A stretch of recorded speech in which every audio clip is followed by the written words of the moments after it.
पूर्व मुख्यमंत्री और पीडीपी अध्यक्षा महबूबा मुफ्ती अपनी पार्टी को जोड़े रखने के लिए लगातार वर्करों और नेताओं के साथ संपर्क में है। पिछले 2 सालों के दौरान बने हालात में उनके कई वर्कर और नेता बीमार पड़े हुए थे और महबूबा मुफ्ती उनसे मुलाकात नहीं कर पाई थी। उन्हीं वर्करों से मिलने और उनके स्वास्थ्य का हालचाल जानने के लिए आज महबूबा मुफ्ती ने बिश्ना और आरएसपुरा क्षेत्र का दौरा किया और अपने वर्करों के साथ मुलाकात की। महबूबा ने आरएसपुरा के सलड़ कोठे, बिश्ना के मार्चापुर कैंप, चोरली गांव में भी पहुंचकर अपने वर्करों का हाल जाना। महबूबा ने अपने दौरे के दौरान वर्करों द्वारा आयोजित किए गए छोटे छोटे कार्यक्रमों में शिरकत की। उनके दौरे से समझा जा सकता है कि जिस प्रकार से पीडीपी अपनी राजनीतिक जमीन खोती जा रही है, महबूबा उसे बनाए रखने के लिए खुद मैदान में उतरी है।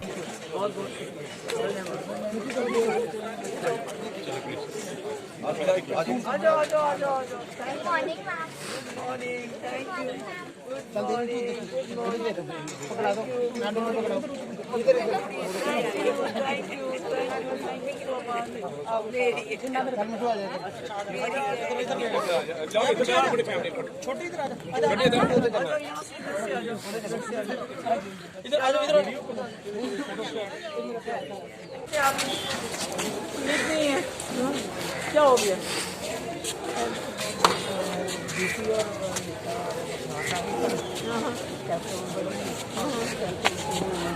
कोलेस्ट्रॉल ज़्यादा हो गया।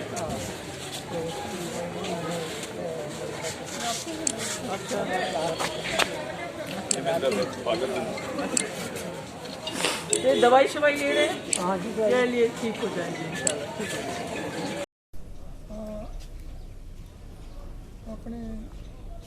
केसीसी कार्ड होता था, ये उसको फार्मर को पता ही नहीं होता था। अब जैसे हमारा गेहूं का सीजन स्टार्ट हो रहा है, ऑटोमेटिकली हमारे अकाउंट में से पैसे कट जाते। फिर उसके बाद जब आपकी गवर्नमेंट थी तो हमने ये मसले उठाए उस वक्त। उसके बाद अनफॉर्चुनेटली क्या हुआ कि रिलायंस कंपनी ये उसका कॉन्ट्रैक्ट था वो छोड़ के चली गई। तो मुझे मालूम है आपकी बहुत मुश्किलात है। आपकी क्या है, आपको मालूम है कि पूरे मुल्क के अंदर किसान खजल हो रहा है, 1 साल से खजल हो रहा है, कोई सुनता नहीं, कोई सुनाई नहीं। कोई 750-800 अभी तक किसान मर गए हैं, शहीद हो गए हैं इस मामले में। कोई सर्दी से, कोई गर्मी से, कोई फांसी लगा रहा है अपने आप को, कोई खुदकुशी कर रहा है, पर कहीं कोई सुनवाई नहीं है। सिर्फ जब ज़रूरत पड़ती है तो हिंदू मुसलमान को झगड़ा कराओ, लड़ाओ आपस में और वोट ले लो, बाकी कोई किसी से पूछता नहीं। तो ऐसे में मैंने सुना कश्मीर में भी बहुत बारिश हुई, उससे वहाँ सेब का नुकसान हुआ, और जम्मू में बारिश से जो धान है हमारी बासमती, हमारा चावल जो भी है, उसका बड़ा नुकसान हो गया है।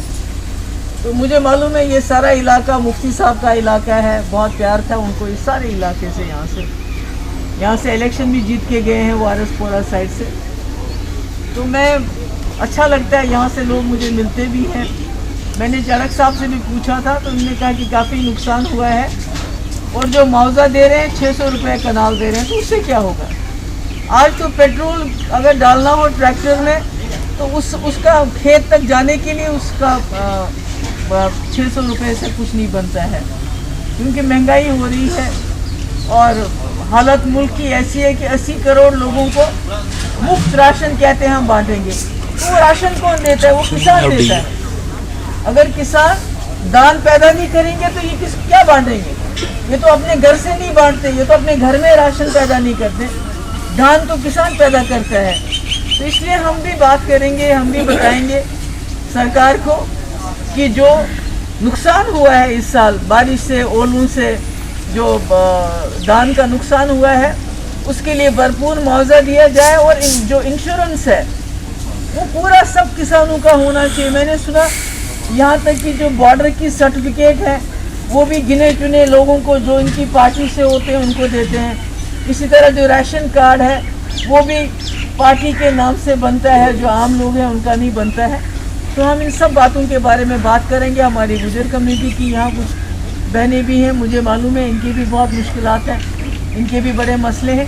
पता नहीं हमने यहाँ पर एक वो मिल्क विलेज दिया था, कुछ हुआ था अच्छा, तब आए थे मेरे पास काफ़ी सारे बिश्ना के लोग, इनके दूध के साथ एक काफ़ी काम करते हैं। तो मैंने यहाँ एक मिल्क विलेज का 2 मशीनें लगी थी, मैंने वो बंद हो गई, बंद कर आपके टाइम के बाद बंद हो गई। तो देख लेंगे इंशाल्लाह। तो हम बात करेंगे कि ताकि आपका जो नुकसान हो गया है उसकी पूरी भरपाई हो जाए और इसके साथ दोबारा मैं आप सब देखिए, किसानों की हर जगह हालात बहुत ख़राब हैं। आप देखते हैं पूरे मुल्क के अंदर 1 साल से किसान दरबदर हो रहा है और यहाँ की हालत भी कुछ अच्छी नहीं है। मुश्किलात है, ख़ासकर जो अभी हाल ही में बारिश हुई जी, उससे धान का बड़ा नुकसान हुआ और सरकार जो कंपनसेशन दे रही है वो बहुत कम है, उसका कोई मुकाबला नहीं है नुकसान के साथ। उसके अलावा इंश्योरेंस की कोई वाज़ेह पॉलिसी नहीं है ताकि सब लोग इंश्योरेंस करते और उनको इस वक्त मुश्किल वक्त में कोई मदद मिलती।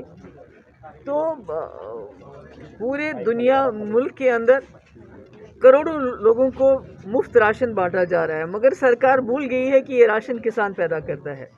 अगर किसान धान पैदा नहीं करेगा तो वो बांटेंगे क्या? तो इसलिए मेरा यही है, जो सरकार है इस वक्त, उनसे ये कहना है कि जो यहाँ लोगों का नुकसान हुआ है, खासकर बासमती इस इलाके में होती है, तो उसका जो नुकसान हुआ है उसका सही वो लगाया जाए, अंदाज़ा लगाया जाए और लोगों को माकूल मुआवजा दिया जाए, एडुकेट मुआवजा दिया जाए। कंपनसेशन की 600 रुपये से तो कुछ होने वाला नहीं है, जबकि हज़ारों रुपए जो हैं एक कनाल पे खर्च होता है। और इसके अलावा राशन कार्ड्स की लोगों को बहुत दिक्कत है, राशन कार्ड नहीं मिल रहे हैं। यहाँ जो गरीब लोग हैं उनको राशन कार्ड नहीं मिलते हैं, BPL से लोगों के नाम काट दिए गए हैं, उसकी वजह से बड़ी परेशानियाँ हैं।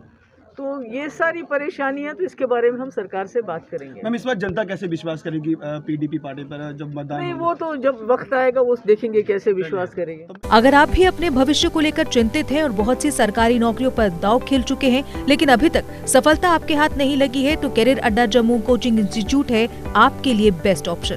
कैरियर अड्डा जम्मू में हर कॉम्पिटिटिव एग्जाम में सफलता हासिल करने के लिए बेहतरीन तरीके से तैयार किया जाता है। कैरियर अड्डा जम्मू में फ्री कोचिंग का प्रावधान है, तो फिर देर किस बात की, जल्द कैरियर अड्डा जम्मू में आए और अपने सुनहरे भविष्य के लिए सोमवार से शुरू हो रहे JKP सब इंस्पेक्टर तथा अन्य सरकारी नौकरियों के बैचेस में अपनी सीट बुक कराएं।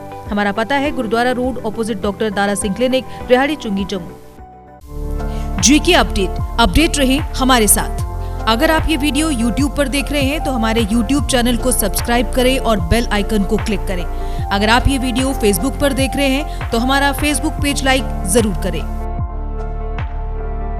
For advertisement please contact 7051091811।